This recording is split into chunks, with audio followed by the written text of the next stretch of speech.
Hey viewers, welcome to another game as the Casual Pro Gamer. Today we're doing a 1 versus 1 game between Lassiz and if we race to the other side, as I said, this is a 1 versus 1 and it is on, of course, Joust, and this is Shing. So these are two of the most skilled players in this game. Both of them are playing on her, who has proven to be, well, just the best champion for this game mode. Yeah, the thing is, he's very hard to kill. He has a stun, he has a slow, he has lots of AoE damage to wipe out the minions, and all in all, he just can be at, well, at two places at once almost, because of his, well, his abilities. And of course he has very high damage, especially late game. And here we go, we're going for the first attacks, and of course because these two players are both equally skilled, they're going to know exactly what to do. And wow, just dodging around that that obelisk, and this should be, oh come on, wow, so much damage going down. The stun, no, he can't attack it. Oh my god. Oh my god, he couldn't finish it because there was a minion in between them. And if he attacks that minion, the camp is going to attack him. And of course he is going to die. So that worked out perfectly for, I think Shing was behind it there. But that worked out perfectly. So anyway, really aggressive play, straight up. And we want to see more of that. Obviously it's a little bit hard to get the proper vision on this because of all of these artifacts that are in the way, because I can't actually move through these pillars and such. And oh come on guys, just show us the money. Yeah, as you can see, they're both using those javelin tosses to get the minions, and yeah, they're not really concerned with the minions. Two obelisks going down, and are we going to see anything come out of this? Because, well, the blue player is dodging around. He really can't take another shot, and he's not going to take another shot. Great play, great play. And of course, yeah, the red player, yeah, he could have finished it there. He could have finished the kill. But he didn't manage to land that one last shot. Well, I think two last shots. But it is really hard to do that. And here we're going to get the first damage on the tower. Oh, as you can see from the health bar, which doesn't actually scale with, well, how close I am to it. Yeah, the tower is still at like 90% health, so it didn't really do that much. But yeah, well, we'll see, we'll see. Anyhow, both of them starting off with the, well, level 3, what are they called? The warrior tabis. Warrior tabi. Yeah, both of them have level 3. We now see Devourer's Glove on the one side and Sprint on the other side. The Devourer's Gloves, of course, yeah, you need to farm them up once you reach level 3 on them. But since these guys know what they're doing, they kind of know that this is going to take a while. I mean, 1 versus 1 take almost as long as 5 versus 5, just because it is only 1 versus 1. So you have to, if you play it well, you are going to have no problems to, well, stay alive. And that's exactly the problem that, well, this guy is having. Yep, you could not get the recall. Anyway, the problem that they're having is that it's easier to stay alive than to get kills in this game mode. And well, obviously that means that you're going to go into the late game very quickly. Well, not quickly, very often. But yeah, it takes a while to get there, to be honest. So it's definitely not quick. And we will have to see how that works out for them, because in the late game, of course, it all depends on your choices, and the lifesteal might actually come into play at some point, because it is quite significant lifesteal if you stack it up. And yeah, come on, no stun coming out. both on the obelisk once again there. And yeah, just tossing those javelins. Really, yeah, just trying to get some damage done, but it does not pay off. And look at that, this first blood goes down, wow.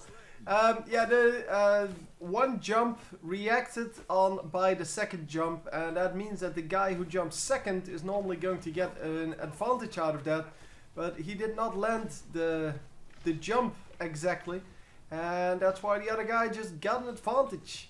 So immediately respawns because we're still low level, and yeah, level 7, that means you have like a 10-second respawn time or something like that.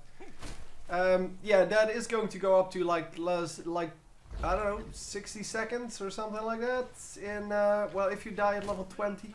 But yeah, well, level 8. Oh, is he going to land it? Yes, he is going to pick up the kill back. And he shows here, he is the highest level player in the game currently. He is 5,000 ELO. And yeah, that is just an insane amount. The number 2 is something like 3.5k. So yeah, there's a 1,500 point gap between him and the next one. And I don't know where Lassiz is on the ranking. But yeah, we'll be able to check that after the match, but I'm not going to do it. But you'll be able to see it. It shouldn't be a problem.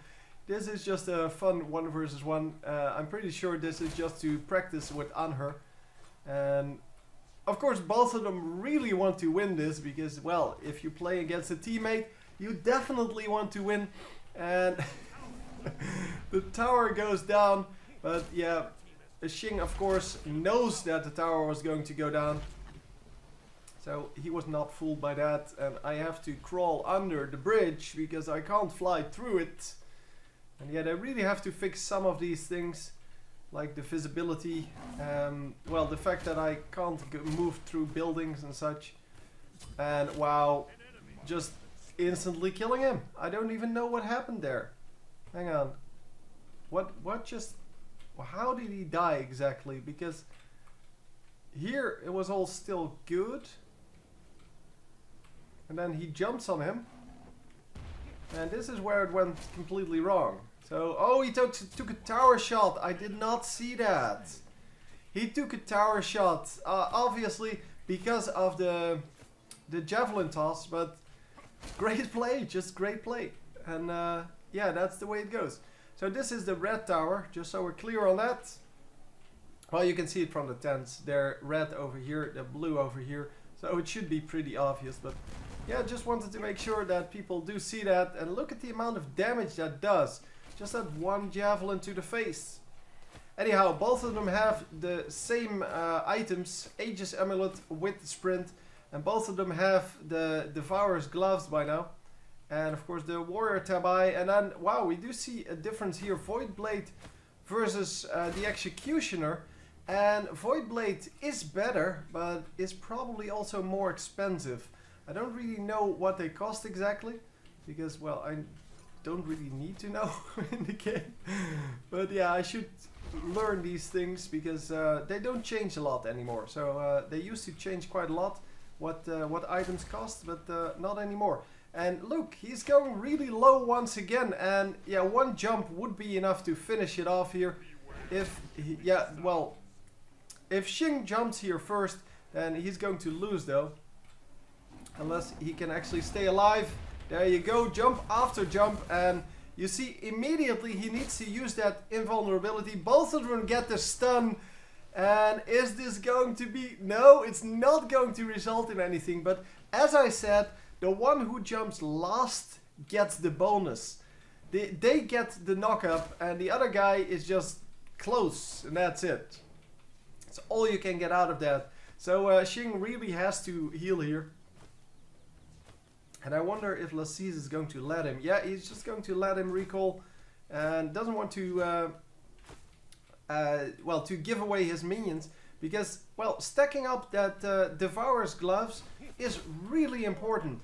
Because if you get all of the stacks before your opponent does, then you get way more lifesteal. As you can see, 25% point lifesteal per hit, and you can get up to 40 stacks. So you need to kill 40 minions to get those stacks. And I wonder if he's just going to nuke them down. No, no, no. Just going to pick them off one by one. And he's going to run back out. Oh, he didn't have mana, so that's why. So the execution are completed here. And wow, he's going for it. Really going for it. And actually lands the hit. Come on, is there an ultimate in the house? There you go. Oh, wow. Just wow. Dodge, dodge, dodge, dodge, dodge. And he eventually gets him. Nicely done. Very nicely done. 3-1. And the tower is going to go down right now. Obviously didn't want to take tower damage. But there you go. Getting the middle turret. And yeah, the respawn timers are a little bit longer now. So enemy team, our enemy guy finally up. And wow, using his ultimate to try to disrupt that teleport, but it did not work. The recall went off without a hitch, and we're going to have to cross the entire map now, because well, we're up to Phoenix against Phoenix, and this is when it becomes interesting. Well, interesting. Most of the time, if you play this this mode, this is the time when it becomes super boring. But because these are high level players, this is when it becomes interesting, because you have to overextend quite a lot to get the kill basically on that Phoenix. And look at that! Wow, so low. Just that one stun took him down to well, about 25% health. And wow, yeah, here we go, the invulnerability. And is he going to land it? No, he's not going to land the stun. And that means he's in trouble here. He's going to die if Lassiz does anything about it. But he was trying to let the minions just finish it. But yeah, that was not going to happen. Misses the stun. And yeah, are we going to get out? Oh no, he's not going to get out. Screw you. He does not want the buff. It was a mana buff. It would have been nice to have. I mean, it was practically free, so you might as well.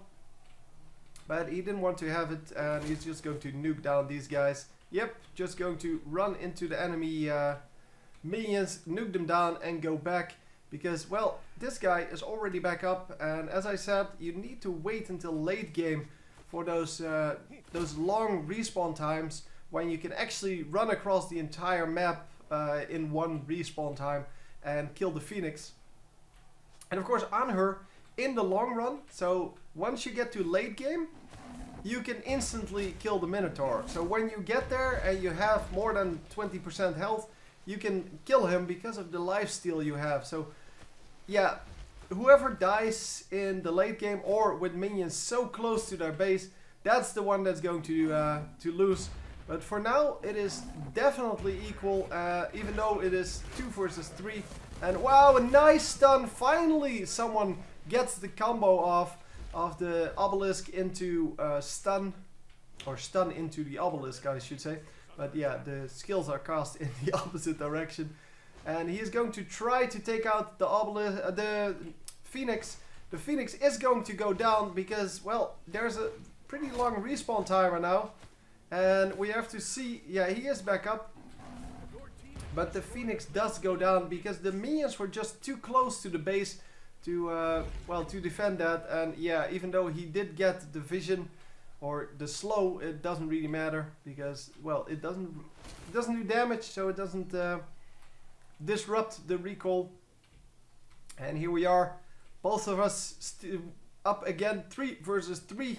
The score, and red team is a little bit ahead here because well, he just has more minions, I guess. Oh no, yes, the Phoenix. Maybe that, I don't actually think that gives you anything gold wise.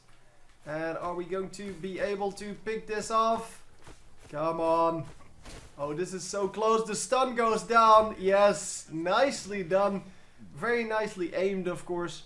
And we're going to run into the Phoenix here and kill this Phoenix, because now yeah, well, the respawn times, oh, it doesn't, oh, it does say, yeah, 30 more seconds. And with 13 seconds on the clock, he should be able to do this. Yeah, depending on whether or not he wants to risk some life, and he does want to risk some life. And is he going to be able to do it? It's going to be close. No, he's not going to be able to do it. The minions come up again, and he's going to have to recall. Yeah, he even has to run out with his sprint. And his sprint is going to take him home safely, but yeah, that was definitely not how he wanted that to end up. He only had 2.5 minions. That just wasn't enough. I don't know when the Phoenix will respawn. It doesn't actually say. It doesn't give me any warning about that. But oh, the stun goes off, but oh my god. Yeah, and that was enough. As I said, late game, if you get killed, you get the Minotaur. So in this case, yeah, he got the kill and could have easily finished it off at that moment because the minions were already coming in. Very nicely played. I did not expect the red player to win here. But yeah, well, that's the way it goes sometimes. Sometimes you, yeah, you win this mode even though you're kind of the underdog. But very nicely played. He had a little more gold, but yeah, 800 more gold, not really enough to make a difference. The item choices are completely different though. Way more penetration here, even though there is no physical defense. So no physical protection here. Still, he went for the Titan's Bane, which does a percentage of penetration, which is not actually effective against this at all. I mean, there is no physical penetration, so I don't know. It seems weird.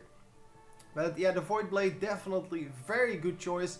It negates the Executioner for the most part. It also adds way more damage than the Executioner. And of course, yeah, the Deathbringer for both of them. But the Deathbringer is really good. So I definitely would not recommend Titan's Bane unless someone is building armor. And then of course, Hive Retaliation, yeah, that's kind of a strange item. It's not really a good item on her. But, well, these guys know best, so they must know something that I don't. Anyway, hope you enjoyed, and I will see you next time. GG!